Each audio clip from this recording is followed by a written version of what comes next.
Damos la bienvenida, vamos a estar aquí como ya mencionaron durante una semana, comenzando hoy viernes hasta el próximo viernes. El único día que no vamos a estar a las 7:30 es mañana, que ¿a qué hora estaremos aquí?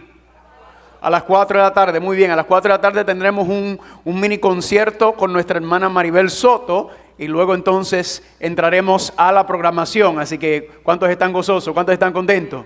Yo estoy contento porque esta serie que vamos a estar presentando durante esta semana, Génesis, la revelación de Jesucristo, es un reto para mí. Es un reto más que nada porque, como la mayoría de ustedes saben, quizás yo me especializo en el libro de Apocalipsis, ¿verdad? Y el libro de Apocalipsis se llama ¿cómo? Apocalipsis, la revelación de Jesucristo.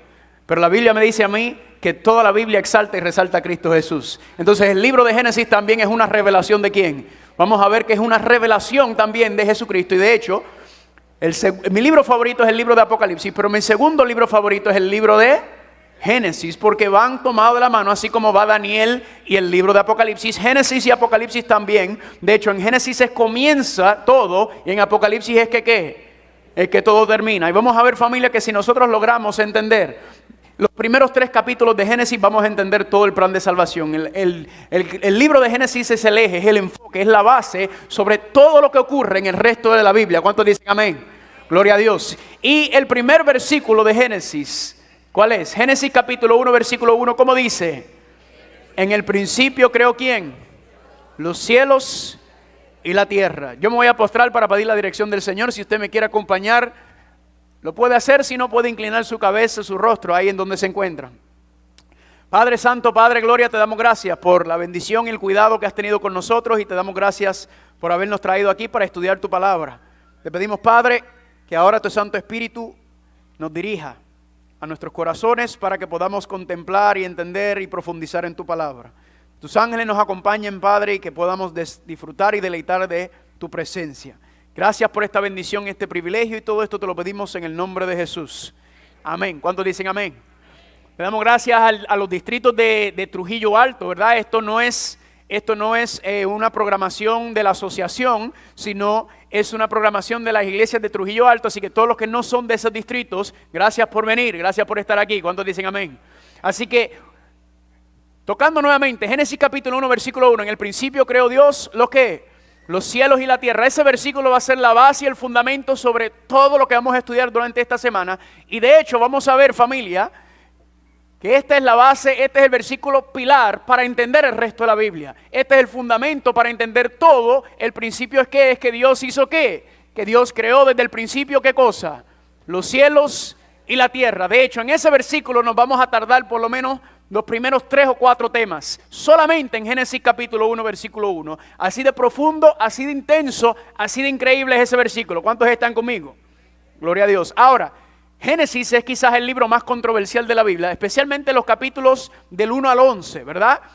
Pero Génesis capítulo 1 es especialmente controversial y por eso nos vamos a dedicar especialmente a este capítulo, porque este es el resumen, este es básicamente la introducción a lo que va a ocurrir en el capítulo 1 de Génesis. Pero antes de estudiar el versículo 1 de Génesis, antes de estudiar los primeros 3 capítulos de Génesis, nos tenemos que preguntar algo. Y la pregunta es, ¿será que yo puedo confiar en la Biblia?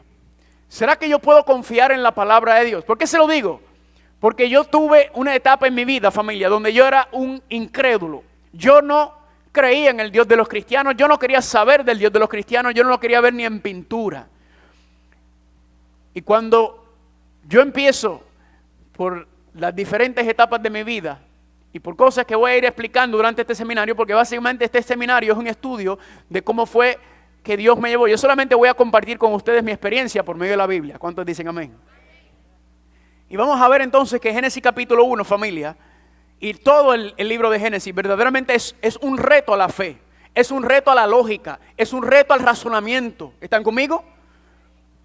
¿Por qué? Porque mucha gente critica, ataca, pelea. La Biblia ha sido el libro más desacreditado en la historia. La Biblia ha sido el libro más atacado. La Biblia ha sido el libro a la misma vez más leído y más vendido.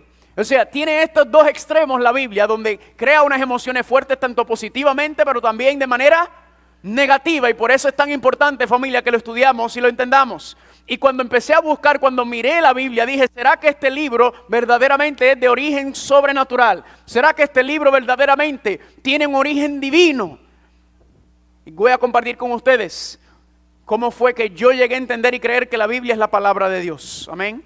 Cómo fue que yo pude comprender que Dios no solamente me estaba revelando su voluntad, sino que Dios me estaba hablando a mí directamente, por medio de Génesis, aunque usted no lo crea, y lo vamos a ver durante esta semana. ¿Cuántos dicen amén? Gloria a Dios.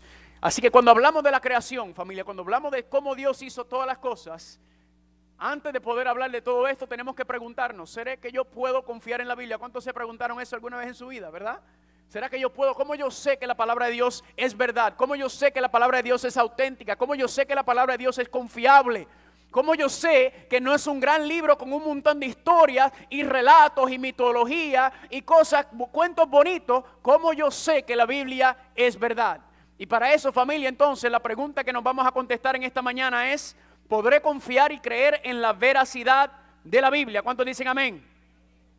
Gloria a Dios. Así que para empezar y comprender la Biblia, antes de poder entender y desglosar Génesis capítulo 1, tenemos que entonces mirar la Biblia. Y la vamos a mirar, familia, tratar de mirarla de manera más objetiva posible. Yo sé, para el cristiano es un poco difícil porque somos subjetivos, ¿verdad? Tenemos una inclinación a saber que la Biblia es la palabra de Dios. Pero cuando me presento a la palabra de Dios, cuando me presento a Génesis, no la veo como la palabra de Dios. Cuando me presento a ella, la veo como un libro más, contemplando y preguntando qué será lo que tiene este libro de diferente. Y cuando uno empieza a analizar y decir, entonces, ¿cómo yo sé que la Biblia verdaderamente es inspirada, familia? ¿Cómo yo sé que puedo confiar en ella? ¿Cómo yo sé que Dios me está hablando por medio de ella, familia? Pues vamos a hacer un breve repaso de la historia de la Biblia para aquellas personas que quizás están aquí y no han tenido esa exposición a ella. Dice la historia de la Biblia. La Biblia es un libro complejo que consta de ¿cuántos libros? 66 libros individuales. Fue escrito durante un periodo de 1400 a 1500 años. ¿En dónde? En tres continentes. Fue escrito en 3 lenguas o en 3 lenguajes: en el hebreo, en arameo y en griego. Y fue escrito por aproximadamente 40 escritores humanos. ¿Están conmigo hasta ahora? ¿Cuántos dicen amén? Ahora noten esto: el espectro de escritores desafía cualquier clasificación coherente, porque habían reyes, generales y militares, campesinos, filósofos, pescadores, recaudadores de impuestos, poetas, músicos, políticos, académicos, pastores, agricultores, familia. Todo esto, el espectro. Y a la misma vez, sin embargo, los 66 libros de la Biblia contienen una ¿qué? Una armonía intacta, porque creemos que solamente tiene un autor, que es ¿quién? Dios. Así que hay muchos escritores, pero hay un solo Dios. ¿Están conmigo o no están conmigo? Ahora, cuando miramos entonces, le voy a dar un ejemplo de la armonía que existe en la Biblia. Salmos capítulo 22, versículos 6 al 18, nos habla de algo muy interesante. Dice, como perros de presa me han rodeado, me han traspasado las manos y los pies, se reparten entre ellos mis vestidos y sobre mi ropa echan suerte. Eso es lo que dice el Salmos capítulo 22, pero noten lo que dice Lucas capítulo 23, del 33 al 36. Cuando llegaron al lugar llamado de la calavera, ¿qué pasó? Lo crucificaron, y los soldados, ¿qué hicieron? Echaron suertes para repartirse entre ellos sus vestidos. Si usted nota y estudia el Salmo 22 y Lucas 23, usted va a ver muchas similitudes. De hecho, si mira, me traspasaron las manos y los pies, ¿eso es qué? Eso es el crucificado. Dice aquí, se reparten entre ellos mis vestidos y echaron suerte sobre mi ropa, y echaron suerte por repartirse entre ellos su ¿qué? Sus vestidos, hablando de lo que pasó en Cristo Jesús. Ahora, ¿qué ocurre con esto? Que hay una armonía, pero ¿qué venía el crítico? ¿Qué venía el que iba a atacar? El que quiere desacreditar la Biblia, el que quiere decir la Biblia es falsa, la Biblia no es verdad. Es imposible, ¿por qué? Porque se cree que los salmos, el Salmo 22 fue escrito 1000 años antes del acontecimiento de la crucifixión de Jesucristo. Pero ¿qué hacían los críticos? ¿Qué hacían los eruditos que querían atacar a la Biblia? Decían, eso no es posible. No es posible que el salmista y el que escribió el libro de Lucas, no es posible que haya 1000 años entre medio de ellos. Ellos tenían que ser contemporáneos y tenían que ellos mismos estar juntos, y como dice, una conspiración para que la gente crea que este libro es algo especial. Pero ¿qué sucedió, familia? que usted puede hacer algo muy interesante, se llama la historiografía. Historiography. ¿Y qué es lo que es la historiografía, familia? Nos ayuda y nos permite mirar y analizar un libro. Noten que se conoce como la escritura de la historia. Y hay 3 principios básicos de la historiografía que ayudan a determinar ¿qué cosa? La fiabilidad y la veracidad ¿de qué? De documentos antiguos. Así que yo quería saber si yo podía confiar en este libro, si lo que muchos cristianos estaban alegando era cierto, o si los críticos y los que los estaban atacando también tenían razón. Yo quería saber si era verdad, así que yo ¿qué hice? Me puse a estudiar ¿qué cosa? La historiografía. ¿Están conmigo? Porque recuerdan, yo no creía. Había algo, pero yo no creía todavía. Ahora noten, ¿cuáles son los 3 principios básicos? El primero, la primera prueba de bibliografía, luego la prueba interna y la prueba externa. ¿Qué es eso? Esto es bien sencillo. La prueba bibliográfica es que se compare el texto o la copia del texto que se tengan con otras copias. ¿Están conmigo?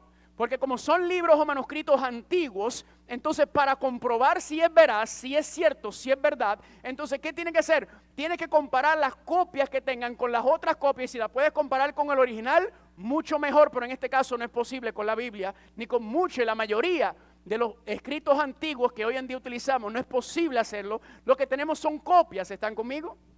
¿Cuál es la prueba interna? Que lo que está escrito, lo que está establecido, se puede confirmar con lo que estaba ocurriendo en esos tiempos, lo que estaba ocurriendo en ese lugar, con esa cultura. Por ejemplo, si usted estuviera leyendo en el Evangelio y de momento le dice que Jesucristo entró a su casa y sacó un iPad, ¿qué usted diría?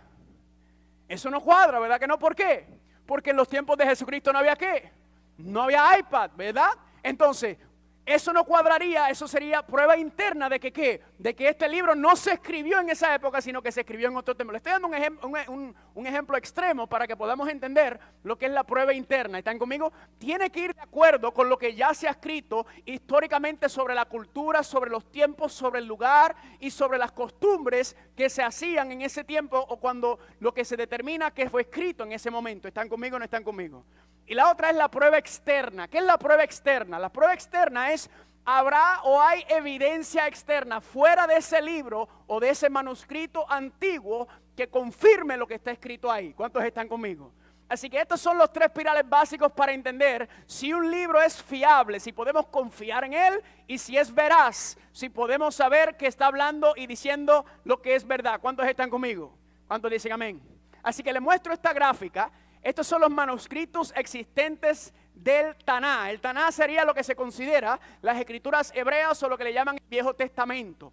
La Biblia está dividida en 2 partes, en lo que le llaman el Viejo Testamento y el Nuevo Testamento. Pues el Viejo Testamento fue escrito en hebreo y el Nuevo Testamento fue escrito en griego, ¿verdad que sí? Y le voy a explicar más adelante por qué no me gusta utilizar el término de Viejo y Nuevo Testamento, pero por ahora vamos a utilizar ese concepto. Ahora, de las escrituras hebreas o lo que le llaman el Viejo Testamento, estas son las versiones más conocidas, más comunes que se utilizan hoy en día.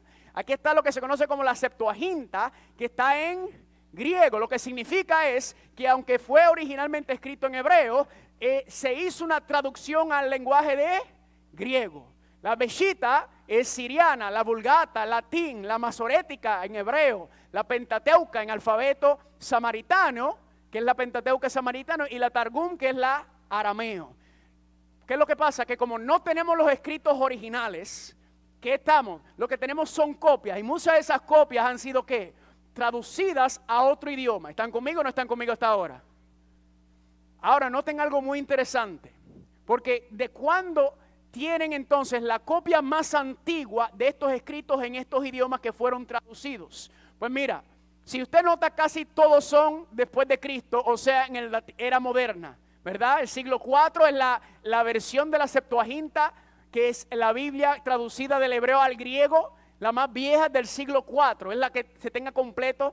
La Peshitta del siglo V, la Vulgata del 5 al 8 y sucesivamente. Noten que solamente de la tiempo antes de Jesucristo, o sea, del siglo II antes de Jesucristo, es lo más antiguo que se tiene, y solamente se tienen fragmentos. Por ejemplo, en la Septuaginta usted encontrará los fragmentos originales del siglo II, quizás del libro de Deuteronomios y del libro de Levítico. Muy difícil va a encontrar los otros libros, solamente son fragmentos.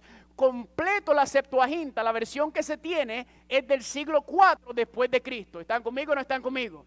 Así que eso nos dice entonces, la pregunta ¿cuál es? Pues ¿cómo yo puedo confiar en lo que dice las Escrituras hebreas o el Viejo Testamento si lo más completo que tenemos, lo más cerca que tenemos es del siglo IV, completo? Entonces, ¿qué hacía la gente? Esos son un montón de historias, esos son un montón de barbaridades, y lo rechazaban para un lado y decían eso no sirve.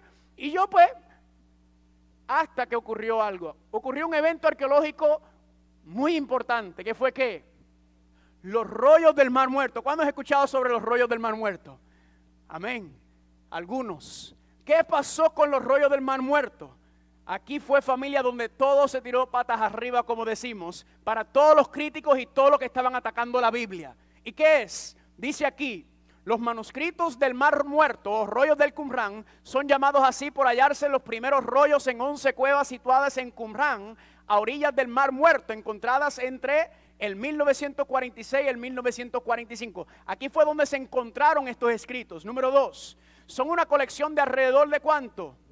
972 textos escritos en hebreo, arameo y en griego. Ahora, habían otros libros y otros escritos ahí, pero nos estamos enfocando mayormente en los escritos, en los manuscritos bíblicos. Ahora, si noten, hebreo, arameo y griego es que es exactamente también las mismas escrituras de la Biblia. Y noten el número 3, contienen fragmentos de cada libro del Antiguo Testamento, menos uno, que es ¿cuál?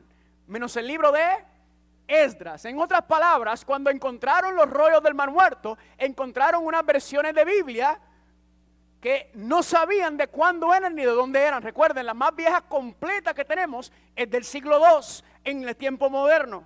Y cuando entonces, si alguien ha ido a una exhibición, yo fui a una que hubo en Los Ángeles, porque tienen una exhibición que se mueve, creo que ahora mismo está en Colorado, y la más fija, la más completa se encuentra en Jerusalén, donde usted encuentra los rollos del Mar Muerto, y este es lo que sería quizás lo que usted encontraría, y así usted vería los pedazos de estos manuscritos. Ahora, noten aquí lo más interesante, el 4 y el 5. Dice, los rollos del Mar Muerto comprenden el más antiguo grupo de manuscritos del Antiguo Testamento alguna vez hallado, datando desde años entre ¿cuál? El 400 antes de Cristo hasta el año 70. Así que, ¿qué ocurrió, familia? Y dieron cuenta que estos escritos eran mucho más antiguos de los que tenemos actualmente. Y eso abrió los ojos de los críticos. Pero noten lo que dice el número 5, perdón. Notablemente existen dos rollos del libro de Isaías. Y escuche aquí, uno completo y uno aproximadamente ¿de cuándo? Del 75% completo. Es 1000 años, y aquí es donde viene el golpe, es 1000 años más antiguo que cualquiera copia previamente conocido de Isaías. ¿Cuántos dicen amén? En otras palabras, se dieron cuenta que estos fueron escritos en aquellos tiempos, en los tiempos de mucho antes del tiempo actual, y los críticos entonces empezaron a hacer ¿qué? Empezaron a tener que callarse la boquita. ¿Por qué? Porque el argumento era, estos profetas, estos escritores, es imposible que ellos existían en esos tiempos, porque la información es tan exacta, tan veraz, que eso tiene que ser una falsificación. Los rollos del Mar Muerto silenciaron todos esos argumentos. ¿Cuántos dicen amén? Y ahí, familia, entonces comenzó este tirijala, esta batalla por tratar de desacreditar la Biblia, por tratar de desacreditar lo que dice ahí. Sin embargo, cuando se dieron cuenta, familia, analizando solamente Isaías 53, tienen el libro completo, familia, se dieron cuenta que todo lo que está en el libro de Isaías 53, datada de hace 1000 años antes, está exactamente como lo tenemos hoy en día. Y todos aquellos criticando y decían que era imposible, que el salmista y el de Lucas, no, se confirma todo lo que estaba escrito desde mucho antes. Claro, nosotros, casi ninguno de nosotros quizás estábamos vivos para ese momento, pero para ese momento fue un evento que sacudió a los historiadores y a los eruditos, y a los que estaban tratando de estudiar y entender que la Biblia era veraz. Noten, familia, lo que dice el doctor César Vidal Manzanares, español. Dice él, puede decirse sin temor a exagerar que los hallazgos del Qumrán, que son los rollos del Mar Muerto, han significado un golpe mortal para este tipo de especulaciones. Esos son los que especulan que la Biblia no sirve, que es una falsedad, que está desacreditada, que no se puede confiar. Dice él, pese a que los documentos encontrados anteceden en multitud de siglos al Antiguo Testamento hebreo-arameo del que disponíamos, lo cierto, sin embargo, es que el contenido es ¿qué?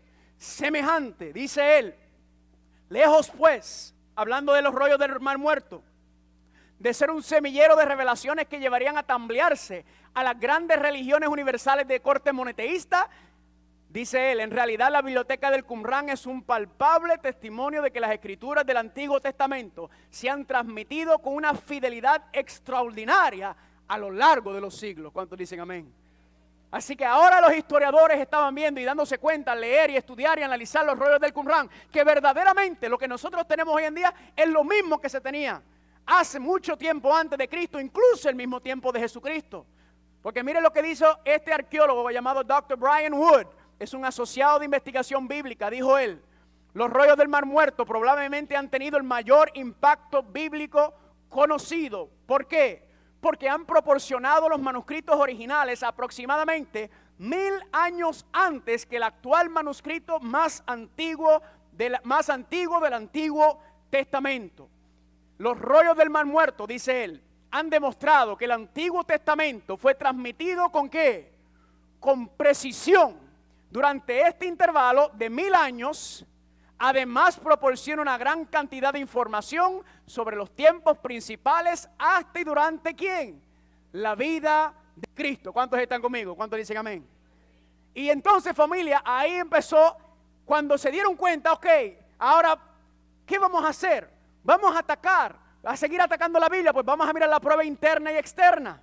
Cuando usted mira la Biblia, familia, cuando usted analiza la Biblia, vamos a mirar una situación que está pasando ahora mismo. ¿En dónde? En el Medio Oriente, ¿sí o no? Jerusalén, ¿qué significa Jerusalén? ¿Ciudad de qué? Ciudad de paz. Pregunta, ¿es Jerusalén una ciudad de paz? Es el lugar más inestable sobre la tierra, es uno de los lugares más violentos sobre la tierra. ¿Están o no están conmigo? Ahora, para entender lo que está pasando en Jerusalén, para entender esta batalla que existe entre los judíos y está existiendo entre Hamás y todos ellos, ¿a dónde uno tiene que ir para entender y comprender por qué están ellos peleando hoy en día? Familia, la Biblia lo explica completo. Aquí es que el origen del problema es la historia de Abraham. Abraham tuvo ¿cuántos hijos? 2, a Isaac y Ismael. ¿Y qué pasó con ellos 2? Esos son los descendientes. Por eso es que cuando tú hablas con un musulmán, el musulmán te dice que Abraham también es el padre de la fe de ellos. ¿Están conmigo o no están conmigo? Esto es fascinante. Y por eso yo digo que el diablo quisiera acabar con los judíos. ¿Saben qué? Él quisiera acabar con ellos. ¿Por qué? Porque ellos son evidencia de las historias de la Biblia, porque ellos siguen las mismas tradiciones, las mismas culturas de miles y miles de años atrás. Ellos no han cambiado básicamente casi nada, han seguido casi al pie de la letra lo que ellos aprendieron de sus ancestros. ¿Están conmigo? Los judíos son evidencia de la historia de la Biblia y ellos mismos confirman todas las historias que están ahí, que pasaron. ¿Cuántos están conmigo hasta ahora? ¿Cuántos dicen amén? Ahora la pregunta es, ¿y las escrituras griegas o el Nuevo Testamento? ¿Será que podemos? Pues si vamos a analizar las escrituras griegas tenemos que ser un poco más exigentes. ¿Están conmigo? ¿Por qué? Porque son más modernos. Ahora yo miraba y yo decía, ¿será que verdaderamente todo lo que está escrito ahí en el libro de Lucas, los eventos de Jesús, los milagros, ¿será que eso verdaderamente pasó? Pues para mí no. Para mí Jesucristo era como un mito. Para mí era como una historia que un tipo bueno que vivió en la tierra y exageraron lo que él hizo, como hacen con muchos personajes históricos y de mitología, ¿verdad que sí o no? Entonces yo dije, ¿será que es verdad o será que no? Pues nuevamente, familia, voy a la historiografía. ¿Y qué digo? Voy a poner el Nuevo Testamento, las escrituras griegas a pruebas. Voy a buscar la prueba bibliográfica, la prueba interna y externa. Y para mi sorpresa, familia, si me gocé con el libro, con el Antiguo Testamento, las escrituras griegas me sacaron, me dejaron con la boca abierta. ¿Por qué? Segunda de Pedro capítulo 1 versículo 16. Porque no hemos dado a conocer poder y la venida de nuestro Señor Jesucristo siguiendo fábulas artificiosas, sino que dice Pedro, ¿cómo qué?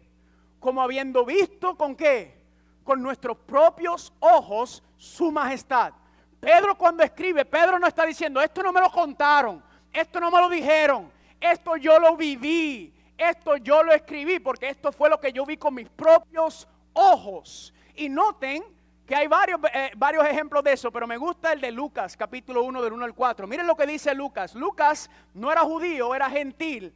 Y dice, puesto que ya muchos han intentado poner en orden la historia de las cosas que entre nosotros son ciertísimas, así como lo enseñaron, lo que desde el principio lo vieron ¿con qué? O sea, Lucas no lo vio con sus propios ojos, sino que él sabe de los que sí lo vieron con sus propios ojos, porque él es contemporáneo con ellos, dice, y fueron ministros de la palabra. Así que, ¿qué él está diciendo? Yo entonces voy a hacer una investigación. Y él era médico, o sea, era muy meticuloso, muy educado y historiador a la misma vez en lo que estaba estableciendo. Y él dice, yo voy a hacer una investigación y yo voy a averiguar si lo que ellos están diciendo es verdad. Él era gentil. Y noten, me he parecido también a mí, después de haber entendido perfectamente todas las cosas desde el principio, escribírtelas como por orden, oh excelentísimo Teófilo, para que conozcas la certeza de las cosas en las que has sido instruida. En otras palabras, Lucas hizo una investigación objetiva. Él no era judío. Y cuando hizo esa investigación, él hizo su reporte. ¿Cuál es el reporte de Lucas sobre los eventos que acontecieron en ese lugar, en ese tiempo? El libro de Lucas es su reporte. Es lo que él investigó, es lo que él encontró. Y de hecho, se convirtió. ¿Cuántos dicen amén? Porque después anduvo con Pablo para arriba y para abajo. ¿Cuántos están conmigo? Ahora, vamos a mirar esta tabla que interesante. Aquí están libros históricos de la época. Primero el escritor Julio César, Guerra de las Galías. Heródoto, la historia. Tácito, Anales y el Nuevo Testamento. Ahora, cuando vamos a analizar un texto, vamos a mirar la bibliografía, hay que estar pendiente de tres cosas muy importantes. Uno, ¿cuán vieja es la copia original? ¿Están conmigo? Número dos, ¿cuántos años hay entre el original y la copia? Y la otra es, entonces, ¿cuántos manuscritos o copias tenemos? Esos tres puntos son los que los historiadores o los académicos utilizan para saber si un libro es veraz, si se puede confiar en el relato del libro. Ahora, ¿por qué le pongo esto? Solamente le estoy poniendo estos cuatro. En comparación con las escrituras griegas, hay muchas más. Pero si miramos el libro de Julio César, Guerra de las Galías, ¿en qué año fue escrito? En el año 100 antes de Cristo. Ahora, la fecha del manuscrito actual que se tiene es ¿de qué año? Del 900 después de Cristo. En otras palabras, Julio César escribió el libro en el año 100, pero no se tiene la original, sino que la que se tiene, la más antigua que se tiene actualmente o copia de ese libro que escribió Julio César es del año 900. O sea, ¿cuántos años hay de diferencia entre el momento que él escribió y la copia que tenemos actualmente? 1000 años. Le hago una pregunta, ¿eso le da confianza? Yo preguntaría, 1000 años, ¿quién sabe lo que pasó? Y como no tenemos el original, ¿verdad? Hay mucho tiempo entre medio, lo que abre el espacio ¿para qué? Para los errores. Porque entonces la gente podría cambiarlo y malinterpretarlo y nadie se ve. Porque recuerdan que no hay como ahora, que hay máquinas impresoras, eso era todo como antes. A puño y letra ahí. Noten el libro de Heródoto, libro de historia. Fue escrito en el año 400 antes de Cristo. La fecha del manuscrito actual es del año 900 después de Cristo. Noten que la diferencia de años desde del original al que se tiene actualmente es ¿cuánto? 1300 años, más espacio todavía. ¿Para qué? Para que entren errores, para que las personas puedan argumentar, ese libro no es veraz. Y noten el libro de Tácito, Anales. Fue escrito en el año 100 después de Cristo, pero el manuscrito actual que tienen los eruditos, los académicos, es del año ¿qué? Del año 1100 después de Cristo. ¿Hay cuántos años entre medio? Nuevamente 1000 entre medio. Ahora, noten esto. ¿Cuántos manuscritos originales hay? ¿Por qué es importante? Perdón, ¿cuántos manuscritos o copias hay? ¿Por qué es importante? Porque mientras más manuscritos copiados tienes, más fácil es de verificar si hay algún error en los otros. ¿Están conmigo? Mientras más volumen, mejor. Mientras más viejo, mejor. Y mientras más se tiene menos tiempo entre medio del original y la copia, gloria a Dios. Esto es como los historiadores, escúcheme bien, así es como los académicos y los eruditos confirman si un libro verdaderamente se puede confiar en él, si es veraz la información que está ahí, si podemos verdaderamente mirar esta información y decir, esto que se escribió de aquella época es verdad. Ahora, cuando miras el libro de Julio César, ¿cuántas copias hay actualmente? 10 de las copias más antiguas. De Heródoto, ¿cuántas? 8. Y del libro de Tácito Anales, ¿cuánto? 20. En otras palabras, la versión más antigua que se tiene, la copia más antigua, tiene 10, 8 y 20. Ahora, ¿por qué le digo esto? Porque estos libros, y le voy a enviar, se me olvidó decirle, si a usted le interesa tener esta información, este estudio, es imposible para yo desglosarlo completamente. Usted me puede dar su correo electrónico en un papel y con mucho gusto yo le voy a enviar toda esta información, todos los estudios que yo he hecho para llegar a donde estoy ahora. ¿Cuántos están conmigo? Ahora, vamos a mirar el Nuevo Testamento. Ahora, antes de mirar las escrituras griegas, noten algo. El libro de Julio César, de Heródoto y de Tácito son libros que se utilizan y se estudian en todas las universidades. Son libros históricos que la gente no cuestiona, la gente no pregunta su veracidad, la gente lo da por sentada. No cuestionan y no dudan de que, wow, hay 1000 años de diferencia entre el manuscrito que tenemos y cuando se escribió originalmente. La gente no se lo pregunta, se da como verdad. Pero noten qué sucede cuando hablas de la Biblia, del Nuevo Testamento específicamente. ¿Fue escrito en qué año? Alrededor del año del 50 al 96. En ese periodo de tiempo fue que se escribió. Noten, la fecha del manuscrito antiguo más viejo que tenemos es ¿de qué año? Del 114 después de Cristo. ¿Cuántos dicen amén? ¿Por qué?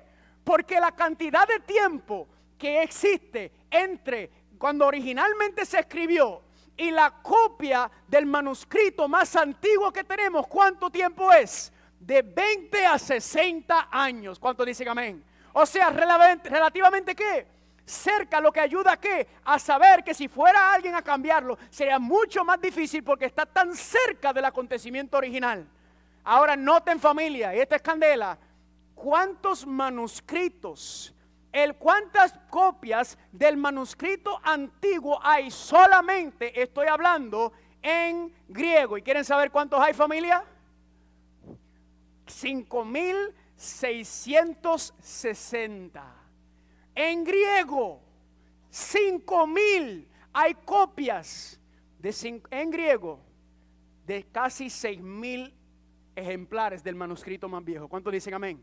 Y eso es en griego nada más. Si usted va en el latín, si usted va en todos los idiomas, familia, los manuscritos, hay más de casi 25,000 copias de las escrituras griegas que se pueden ir y buscar para confirmar lo que está diciendo. ¿Cuántos dicen amén? ¿Es lindo o no es lindo? El único libro que se acerca a la Biblia, a las escrituras griegas, es la Ilíada de Homero. La Ilíada de Homero tiene aproximadamente, se cree, según vi, casi 700 copias originales. ¿Están conmigo? Y la Biblia tiene 6,000 en griego y casi 24,000 en todos los idiomas. Y sin embargo, ¿por qué no incluía a la Ilíada aquí? Porque la Ilíada no se sabe si es un libro de historia o si es un libro de ficción todavía, ¿verdad? Yo te estoy poniendo aquí libros de historia que nadie cuestiona y nadie duda. Y sin embargo quieren atacar y quieren cuestionar las escrituras griegas. ¿Cuándo qué? Cuando es el libro que bibliográficamente más fundamento tiene. ¿Cuántos dicen amén? Es el libro más fundado. Y eso es lo que dice, de hecho. Dice aquí el doctor Ravi Zacharias de la Universidad de Oxford. Miren lo que él dijo.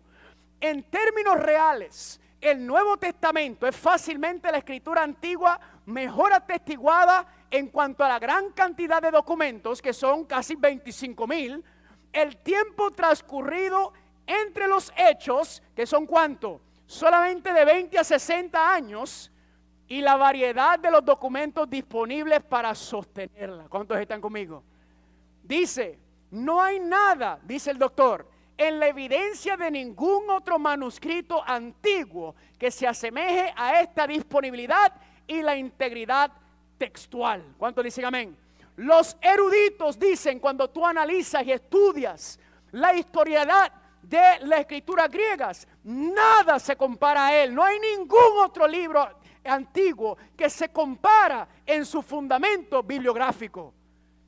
Incluso dijo el doctor Warnick Montgomery, otro historiador, para ser escéptico o dudoso del texto resultante de los libros del Nuevo Testamento es permitir que ¿cuántos? Todos los libros de la antigüedad clásica caigan en el olvido. ¿Por qué me gusta esa cita entre todas las que tengo? Porque este historiador está diciendo, mira, si tú quieres desacreditar el Nuevo Testamento, si tú quieres echarlo a la basura porque tú crees que son fábulas, que son mentiras, hazlo, porque tú eres libre de hacerlo. Pero tienes que votar todos los demás libros de la antigüedad con él. Todos los demás. Todos esos libros que ustedes creen que son tan antiguos, que son tan veraces, que nos hablan de la historia antigua. Si vas a deshacerte de las escrituras griegas y el Viejo Testamento, vota todos los demás también. ¿Cuántos dicen amén? ¿Por qué? Porque él dice que no hay ningún documento de la época antigua tan bien atestiguada bibliográficamente como ¿qué? Como el Nuevo Testamento y el Viejo Testamento. ¿Cuántos están conmigo? A veces yo sé que toma un poquito de tiempo, pero que esto es muy sabroso, amén. Porque para mí, que yo era un incrédulo, que no me importaba y que no creía, cuando analizo y miro la investigación, yo digo, espérate un momento, ¿por qué la gente va a desacreditar la Biblia cuando es la que mejor fundamento bibliográfico tiene? Cuando se hace a la luz de las investigaciones académicas para ver si es verdad o no. Y sin embargo las quieren deshacer. Y la Biblia tiene más fundamento que todos los libros de la antigüedad. ¿Cuántos dicen amén? Noten también, familia, la prueba interna y la prueba externa, ¿verdad que sí? Ya vimos las primeras dos, la bibliografía, y básicamente cubrimos la prueba interna de que está confirmado porque fue lo que ellos mismos vieron, lo que Pedro vio, lo que Juan vio, lo que ellos mismos vieron fue lo que escribieron. ¿Están conmigo? Ahora la prueba externa. ¿Cuál es la prueba externa? A ver si recuerdan. La prueba externa significa ¿qué? Que hay evidencia fuera del libro que confirma esos hechos. ¿Están conmigo? En otras palabras, hay una fuente objetiva que no sea del mismo libro, que confirma lo que está establecido, lo que está diciendo este libro, que es verdad esos eventos o esos acontecimientos. Tácito, el historiador, en su libro Anales, esto es en el año 115 de Cristo, puso: Cristo, de quien el nombre tuvo su origen, sufrió ¿qué cosa? La pena capital durante el reinado de ¿quién? Durante el reinado de Tiberio, a manos de uno de nuestros procuradores, que es ¿quién? Poncio y Pilato. ¿Cuántos dicen amén? Un historiador romano que dice, confirmando en el año 115, Cristo murió en el año 31. O sea, este historiador es contemporáneo con los otros escritores, porque Juan terminó de escribir el libro de Apocalipsis aproximadamente en el año 90, o sea, a unos 25 años. Y este historiador romano, no es cristiano, que dice que Cristo murió la pena capital. Y ahí está Tiberio. Pregunta, ¿habla la Biblia sobre Tiberio? Claro que sí, en Lucas capítulo 3 menciona que fue durante el reinado de Tiberio César que ocurrieron los eventos de Cristo. Noten esto. Flavio Josefo, un historiador judío, no son cristianos, en su libro Antigüedad de los Judíos en el año 93 se escribió: se reunió el concilio de los jueces y trajo a ellos al hermano de Jesús, quien fue llamado Cristo, cuyo nombre era ¿quién? ¿Era Santiago el hermano de Cristo, sí o no? Sí, y dice que algunos otros, cuando se habían formado una acusación contra ellos, como que, como a violadores de la ley, los entregó para hacer ¿qué? Para ser apedreados. Flavio Josefo está hablando de la persecución de los cristianos que hubo en el Imperio Romano. Un historiador judío, y casi todos los historiadores del Medio Oriente citan a Flavio Josefo. Él es uno de los historiadores más creíbles dentro de la esfera histórica del Medio Oriente. ¿Y qué escribió él? Ahí menciona a Cristo y ahí que fueron ¿qué? Apedreados. Miren lo que dijo él en el mismo libro. Ahora había en este momento Jesús, un hombre sabio que era un hacedor de obras maravillosas, un maestro de hombres que atrajo tanto muchos de los judíos como a muchos de los que a mí esto me impactó. ¿Por qué me impactó? Porque yo pensaba que Jesucristo era un mito. Yo pensaba que lo que decían de Jesús era como que lo estaban exagerando para tratar de... Y cuando yo miro la evidencia externa, familia, cuando yo miro lo que me está diciendo la Biblia, me está diciendo que estos hechos ocurrieron de verdad. Eso pasó verdaderamente. Todo lo que está escrito ahí está confirmado por lo que ya hemos hablado y externamente también. Y familia, estos son solamente dos historiadores. Hay historiadores griegos, romanos, judíos, paganos, todos citando la existencia de Cristo Jesús y citando los acontecimientos que ocurrieron en los evangelios y en el libro de Hechos en adelante también. La persecución, todo lo que se estaba haciendo. Familia, eso me revolcó la vida porque ella decía, ven acá. Entonces Cristo verdaderamente vivió sobre la tierra. No es una historia. ¿Y cuál es el problema ahora? Si Él verdaderamente vivió en la tierra, entonces la pregunta que me hice es, ¿y por qué murió? Amén. Porque no tenía que morir. Él no tenía que pasar por lo que estaba pasando. ¿Están conmigo o no están conmigo? Él no tenía que sufrir eso, pero la historia confirma eso. Y ese fue el primer golpe que me di cuando me encontré. Y noten, familia, 2 de Timoteo capítulo 3 del 13 al 17 dice, toda escritura es inspirada por Dios y útil ¿para qué? Para enseñar, para reprender, para corregir, para instruir en justicia, a fin de que el hombre de Dios sea perfecto, equipado ¿para qué? Para toda buena obra. ¿Por qué uso esa cita? Porque dice que toda escritura. Porque lamentablemente entre nosotros los cristianos hay cristianos que desacreditan la Biblia, que la atacan y dicen que no es veraz, que no se puede confiar en él y que necesitamos otras fuentes. La Biblia, familia, es una y toda está inspirada por Dios. ¿Cuántos dicen amén? Ahora vamos a hablar de otro aspecto que me impactó sobre si puedo confiar y creer en la palabra de Dios. ¿Y cuál es? La profecía. ¿Cuántos dicen amén? ¿Sabroso o no sabroso la profecía? Es lo más rico que hay. Dice Dios en Isaías 46, 9 y 10. Acuérdese de los primeros sucesos de la antigüedad, porque yo soy Dios y no hay ¿qué? No hay otro. Nada hay semejante a mí, dice Dios, que yo anuncio desde un principio lo que está por venir y doy por anticipado lo que aún ¿qué? Me encanta este versículo porque ¿qué hace Dios? Dios pone su reputación en tela de juicio. Dios dice, yo soy Dios y no existe otro como yo en el universo. ¿Por qué? ¿Por qué? Porque yo anuncio desde un principio lo que está por venir y doy a conocer por anticipado lo que aún no ha sucedido. Amén. Y ustedes que han visto mi seminario de profecía saben que eso es pura profecía, familia. Increíble. La profecía es una revelación de eventos futuros. Es una revelación de las cosas que van a acontecer. Y Dios dice, yo soy el único que conozco el futuro. Y estudia las profecías y ponlas a prueba. Y por eso cuando vemos en Isaías capítulo 45 versículo 1 dice así. Así dice el Señor a su ungido a Ciro, al cual tomé yo por su mano derecha para sujetar naciones delante de él y desatar lomo de reyes, para abrir delante de él puertas y las puertas no se cerrarán. Y usted dice, sí, gloria a Dios, Ciro. ¿Y qué pasó con ese versículo? Que ese versículo fue escrito 150 años antes de Ciro nacer. Antes de Ciro nacer, ya Dios lo llamó por nombre y le dijo cuál era su misión, que iba a libertar al pueblo de Babilonia.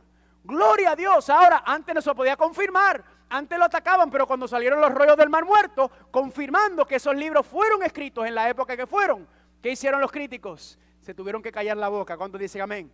La profecía de Daniel capítulo 2, familia, una profecía fascinante, donde miles de años antes de ocurrir, dada aproximadamente en el año 600 antes de Cristo, 1000 años antes, ya estaba explicando los imperios de Babilonia, Medo-Persa, Grecia, el imperio romano. Y no solamente el imperio romano, sino que el imperio romano se iba a dividir con fecha exacta, miles de años antes, familia. Y la profecía de las 70 semanas, ¿cuántos nos han estudiado esa profecía? Increíble, familia, como Dios pone una fecha exacta para el bautismo de Cristo, para la muerte de Cristo y para lo que iba a ocurrir con Él en su vida hasta el fin del tiempo de probatorio de los judíos. Familia, eventos que ocurrieron exactamente como fueron predichos 500 años antes de ocurrir. Y eso me dice a mí, gloria a Dios. ¿Puedo confiar en la Biblia? ¿Puedo creer que la Biblia es un libro veraz, sí o no? ¿Cuántos dicen amén? Y por eso, familia, cuando usted estudia, cuando usted analiza, cuando usted mira los acontecimientos y las cosas que están pasando, usted puede mirar la palabra de Dios y puede decir verdaderamente, la Biblia es la palabra de Dios, porque ¿cómo pueden ser tantas? Y yo solamente les estoy explicando 3 o 4 aquí en esta noche, familia. Solamente 3 o 4 cosas que me impactaron a mí, que me fueron abriendo los ojos a decir, este libro no es cualquier libro. Amén. Y la ciencia, familia, la ciencia confirma quién es Dios. Y la gente se pregunta, pero ¿cómo es posible que la ciencia, si la ciencia y la Biblia se contradicen? Pues le quiero explicar algo. La ciencia y la Biblia no se contradicen. La ciencia es simplemente la recolección de información, de hechos basados en observaciones, investigaciones, instrumentos científicos. El problema no son los hallazgos científicos, no es la información que se saca de estas observaciones, experimentos o investigaciones. El problema es la interpretación que se le da a esos hallazgos y cómo los distorsionan y los tuercen. ¿Para qué? Pues porque cada uno tiene sus propios motivos e intereses económicos, filosóficos, reputación, para no decir, yo estaba equivocado. ¿Están conmigo? Pero cuando miramos la Biblia, escúcheme bien, la Biblia no es un libro de historia. La Biblia tampoco es un libro de ciencia. La Biblia es un libro de fe. Pero contiene evidencia histórica, contiene principios científicos. ¿Por qué? Porque es que usted no puede desligar la ciencia con la historia, con la filosofía, con todo. Usted no lo puede desligar, todo va como. Todo está entrelazado porque todo es parte de la experiencia humana. ¿Están conmigo o no están conmigo? Noten que dice aquí, Job 26:7. Él, hablando de Dios, extiende el norte sobre el vacío y cuelga la tierra ¿sobre qué? Sobre nada. Usted dirá, eso no es nada nuevo, eso yo lo leí en mi libro de ciencia. Sí, porque usted está viviendo en esta era moderna. Pero la ciencia moderna no sabía eso hasta recientemente, familia. Esto es un hallazgo dentro en los últimos 500 años. Y sin embargo, familia, el libro de Job se cree que fue el primer libro escrito, que fue el primer libro que Moisés escribió. Miles y miles de años antes de la ciencia moderna, saber que la tierra estaba colgando en el vacío, ya Dios lo había revelado en su libro de Job. ¿Cuántos dicen amén?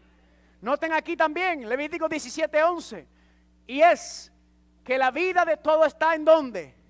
En la sangre. Usted dice, sí, yo sé que la vida está en la sangre. Eso no es nada nuevo, nuevamente. Eso es medicina o ciencia moderna.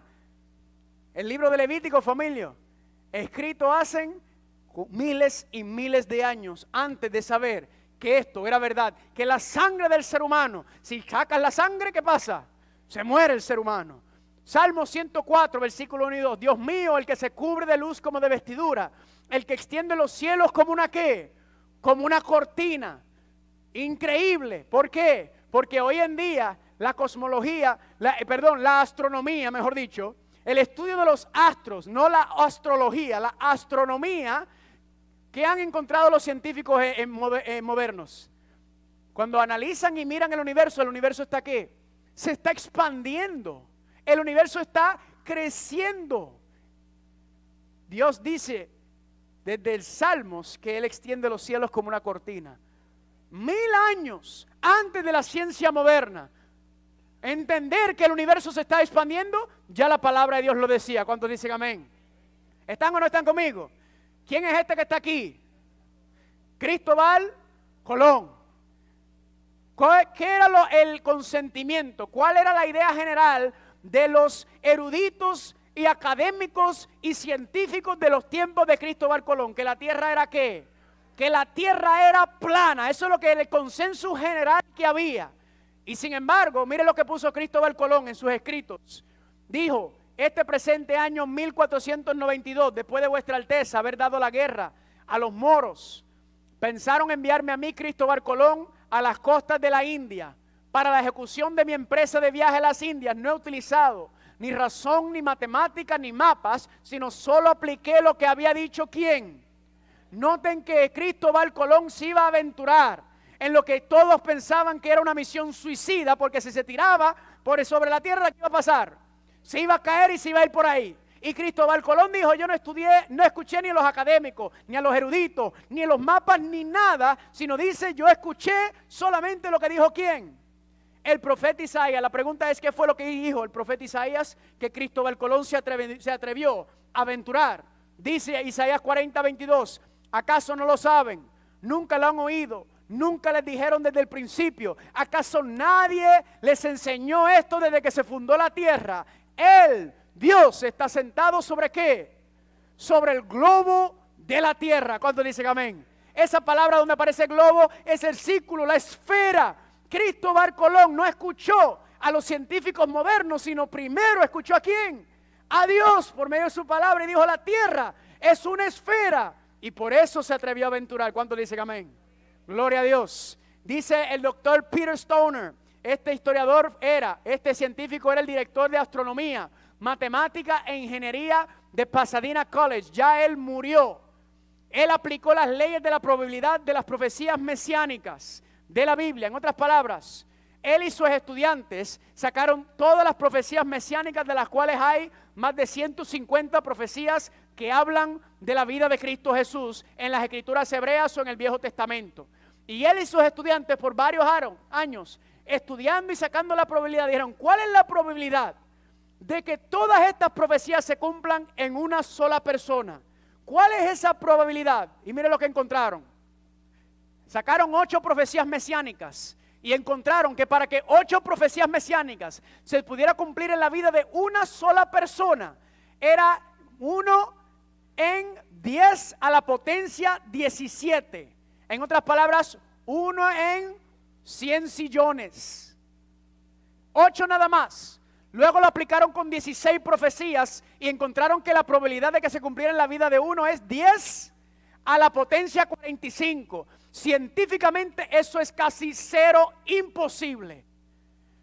Así que ustedes quieren saber cuál es ese número, agarre uno y póngale 45 ceros al lado. Esa es la probabilidad de que 16 profecías se pudieran cumplir en la vida de un hombre, en el tiempo exacto, en el mismo lugar.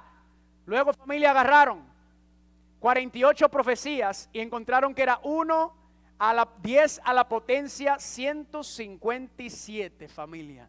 Y esos son solamente 48 de casi 300 profecías. ¿Qué fue la conclusión de este científico? El cumplimiento accidental de estas profecías es simplemente más allá de la esfera de la posibilidad. En otras palabras, para que eso fuera una casualidad, para que eso fuera un accidente, es imposible. Como todo, más allá de la esfera de la posibilidad, puede cumplirse en la vida de un hombre. ¿Están conmigo? ¿Qué concluyó? Que verdaderamente Él es el cumplimiento de las profecías mesiánicas. ¿Cuántos dicen amén? Y por eso cuando usted lee el libro de Isaías capítulo 53, ahí nos habla del siervo sufriente, habla de las luchas, habla de las penas, habla de la tortura, habla de la crucifixión, habla del juicio, habla de todo lo que iba a tener que pasar. Y ya sabemos, familia, que eso ocurrió, fue explicado cientos y cientos de años antes de ocurrir, familia. ¿Podemos confiar o no podemos confiar en la palabra de Dios? ¿Cuántos dicen amén? ¿Estamos o no estamos? Y alguna gente se pregunta por la teoría de la evolución, pero ven acá, ¿la teoría de la evolución no contradice a la Biblia? Familia, más adelante voy a tener un tema sobre la evolución, porque también estudié la evolución. Quería saber si el relato que dice Génesis es veraz o si la evolución. ¿Por qué? Porque es que no pueden ser las dos. Las dos cosas están diciendo dos cosas totalmente contrarias. Más adelante vamos a estudiar la teoría de la evolución y le voy a mostrar que la Biblia misma habla de la teoría de la evolución, aunque usted no lo cree. ¿Cuántos dicen amén? ¿Están conmigo o no están conmigo? Gloria a Dios. Familia, la ciencia puede hablar y explicar cómo el universo se comporta y cómo ocurren ciertos fenómenos. Pero lo que la ciencia nunca ha logrado entender o explicar es cómo todo puede existir de la nada. Y hay 4 principios que la ciencia no puede explicar. ¿Saben por qué la ciencia no lo puede explicar? Porque el propósito de la ciencia es explicar lo natural. El propósito de la ciencia es explicar lo que se puede ver y palpar. Las cosas sobrenaturales no pueden entenderse de manera científica porque eso no es el lugar de la ciencia. La ciencia no puede explicar lo que no está apto para explicar. ¿Están conmigo o no están conmigo? Por eso cuando nos hacemos 4 puntos que la ciencia no puede explicar, ¿y cuáles son esos 4 puntos? Primero, los orígenes. ¿Qué hago aquí? ¿Cómo fue que llegué aquí? ¿Cómo estamos nosotros aquí? La ciencia no puede explicarlo.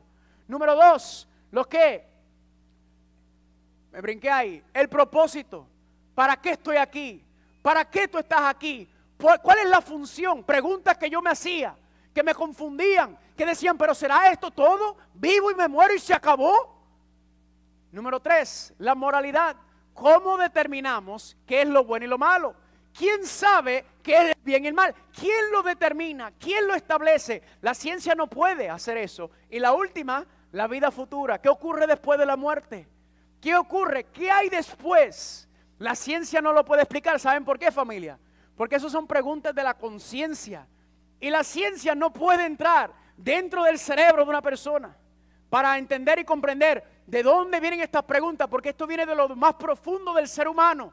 Y se lo digo porque quizá usted está aquí y usted se ha preguntado esto. ¿Cómo podemos determinar eso? Pues familia, la ciencia no es el lugar para ir a buscar estas respuestas. Vamos a ver que solamente la Biblia da todas esas respuestas. ¿Cuántos están conmigo? Y por último, familia, el testimonio personal. 2 Corintios capítulo 5, versículo 17. De modo que si alguno está en Cristo, nueva criatura es. Las cosas viejas pasaron y aquí que ¿qué? Todas son hechas ¿cómo? Todas son hechas nuevas. Familia, no hay manera de usted argumentar en contra de un testimonio. Yo sé que aquí sentado entre nosotros hay gente, personas que eran quizás adictos a drogas, borrachones, mentirosos, ladrones, mal hablados, prostitutas posiblemente, vendedores de droga. Pero la Biblia, familia, ha transformado millones y millones de vidas. No porque la Biblia no hace, sino es por quien trabaja por medio de la Biblia, amén. Y por eso cuando miramos los testimonios, familia, podemos mirar y conocer, como yo, que vi con mis propios ojos lo que es tocar fondo, que vi con mis propios ojos lo que es estar envuelto en la bebida, en las drogas, en la vida mundana, que es tocar fondo, y saberlo y verlo, y ver a dónde el Señor me ha traído hasta hoy. Eso es un testimonio que nadie lo puede explicar. Eso solamente lo puedes vivir y nadie te lo puede refutar. El testimonio de lo que Dios ha hecho en tu vida y lo que quiere hacer en tu vida. ¿Están conmigo? Mirando a la luz de la cruz del Calvario y preguntándome en aquel momento, diciendo, pero si Él verdaderamente es quien dice ser, y si verdaderamente lo que dice este libro es verdad, entonces yo tengo que tomar una decisión. Yo tengo que saber qué voy a hacer, porque dice en Hebreos 12:2, puesto los ojos en Jesús, el autor y consumador de la fe, quien por el gozo puesto delante de él, ¿qué hizo? Soportó la cruz, menospreciando la vergüenza, y se ha sentado a la diestra del trono de Dios. Familia, este versículo es versículo que impactó mi vida. ¿Por qué? Porque dice ahí que Cristo, por el gozo puesto delante de él, soportó la cruz, menospreciando la vergüenza. Familia, la cruz era la vergüenza más grande que existía. Él colgó desnudo en esa cruz y él no tenía que hacerlo, porque lo único que tenía que decir Cristo es: yo no soy el rey de los judíos, yo no soy. Y se iba. Si hubiera sido un falsante, tan pronto le pegan el primer latigazo, sale corriendo. Yo no voy a aguantar estos azotes por esta gente. Y eso te tiene que llegar a entender. Algo pasó en la cruz del Calvario. Algo hay ahí, familia, y eso impactó mi vida. Pues dije, o es un loco, o verdaderamente es el Hijo de Dios, verdaderamente es el Salvador, verdaderamente es quien dice ser, y no quiere ser solamente el Salvador mío, sino quiere ser el Salvador de todos nosotros. ¿Cuántos dicen amén? Y por eso en esta noche les pregunto, ¿será que podemos confiar en la Biblia?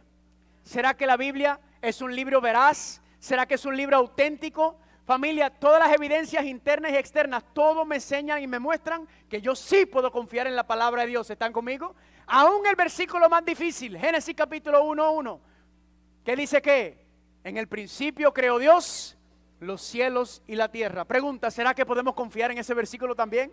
¿Será que podemos, familia? Pues a mí la Biblia me dice que sí. Y mi vida me lo demuestra, familia. ¿Saben por qué? Porque no es casualidad que hace 10 años, en este mismo lugar, yo me bauticé allá atrás. 10 años, familia. Nadie a mí me puede hablar y negarme el poder de la cruz del Calvario. ¿Por qué? Porque lo estoy viviendo en mi propia vida. Y es lo que Dios quiere hacer con ustedes. ¿Cuántos dicen amén? Pregunto en esta noche, ¿hay alguien que quiere decir: gracias, Señor? Gracias porque tu palabra es lámpara a mis pies, es lumbrera, me enseña y me demuestra y me enseña qué es lo que tú quieres, dónde me quieres llevar. ¿Hay alguien esta noche que se quiere poner en pie y decir: yo quiero ser fiel a la encomienda que el Señor me ha dado, yo quiero seguir lo que dice la palabra de Dios? Póngase en pie en esta noche si usted quiere decirle al Señor. ¿Cuántos dicen amén?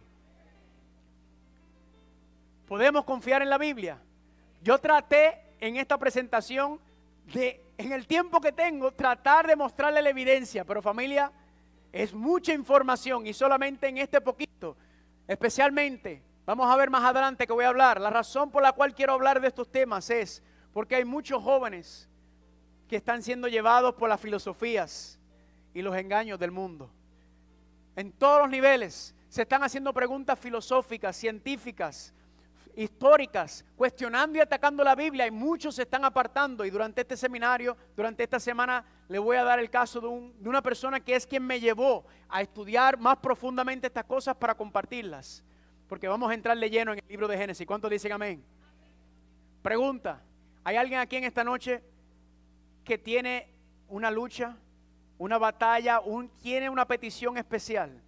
Algo que está pasando en su vida y hoy quiere presentarlo al Señor y decir: yo quiero presentarlo, yo quiero que vengan aquí al frente, por favor. Si usted tiene una petición especial, un familiar, una enfermedad, una dificultad, algo que le está pasando, yo quiero que usted pase aquí al frente, porque yo quiero orar por ti. Porque hay una promesa que nunca quiero que olviden y está en Isaías 41:10. ¿Cómo dice, familia? No temas, que yo estoy contigo. No desmayes, porque yo soy tu Dios. Yo te doy fuerzas, yo siempre te ayudaré, yo te sostengo con la diestra de mi justicia. ¿Será que hay alguien que quiere venir y pasar aquí al frente para hacer una oración? No importa el problema, la dificultad, no importa la situación. Si usted está dispuesto a ponerlo en las manos del Señor y decir: ya yo no puedo más, ya yo no sé qué hacer, Señor, y yo quiero presentarlo al Señor, venga aquí al frente, páselo aquí al frente que vamos a orar. Le voy a pedir al pastor Guadalupe para que pase aquí al frente, para que ore por este grupo de personas. Traiga sus problemas. Vamos a aprender a depender y confiar completamente en Dios y en su palabra. Amén. ¿Alguien más? Vengan. El pastor Guadalupe, le pido que va a hacer una oración por ustedes. Recuerden, familia, si quieren esta información, todo eso, me hagan llegar su correo electrónico en un papel y con mucho gusto le voy a enviar las notas de todos los estudios y todo lo que vamos a estar hablando. Hoy solamente fue una introducción a si podemos creer o no en la palabra de Dios. Amén. Mañana entramos de lleno en Génesis capítulo 1, versículo 1. ¿Cuántos dicen amén? ¿Hay alguien más que tiene algún problema, una situación, una enfermedad en el trabajo, que está desesperado y quiere pasar aquí al frente para decir: yo quiero ponerlo en las manos del Señor porque ya yo no sé qué hacer? ¿Cuántos dicen amén? Pastor. Oramos. Padre eterno, Padre poderoso, gracias porque a través de todo lo que hemos escuchado hoy, tú reconfirmas que cada uno de nosotros podemos confiar en tu palabra. Y si así, Señor, tantas promesas que nos traen un mensaje poderoso de que aquel que tiene alguna situación difícil, que pueda confiar que Dios, que tú, Señor, eres amparo y fortaleza, pronto auxilio en las tribulaciones, Señor. Oh Padre, te presentamos a cada uno de nuestros hermanos que han venido aquí al frente en señal de fe y confianza en tu palabra, oh Dios. Te pedimos, Señor, que de manera humilde tú puedas, Señor, llegar a ellos y puedas atender la necesidad. Señor, probablemente haya personas que han determinado quizás rendirse, pero oh Padre, también tu palabra dice que tú das fuerza al que no tiene ninguna. Y es eso precisamente que queremos, que en esta noche cada uno de ellos pueda salir de aquí entendiendo que ha tenido una experiencia cercana contigo. Bendícelos, oh Padre, y tráelos también de vuelta para mañana y todas estas noches, y así puedan seguir escuchando tu poderosa palabra, oh Dios. Te pido por aquellos que por alguna razón tienen problemas de salud, también, Padre, bendícelos, tócalos en forma especial, y así, oh Padre, cuando tú vengas, todos así unidos, estemos para morar contigo por la eternidad. Gracias, Señor, por tu palabra. Gracias, Señor, por estar con nosotros. Es en el poderoso nombre de Cristo Jesús que hemos orado. Amén, Señor. Amén.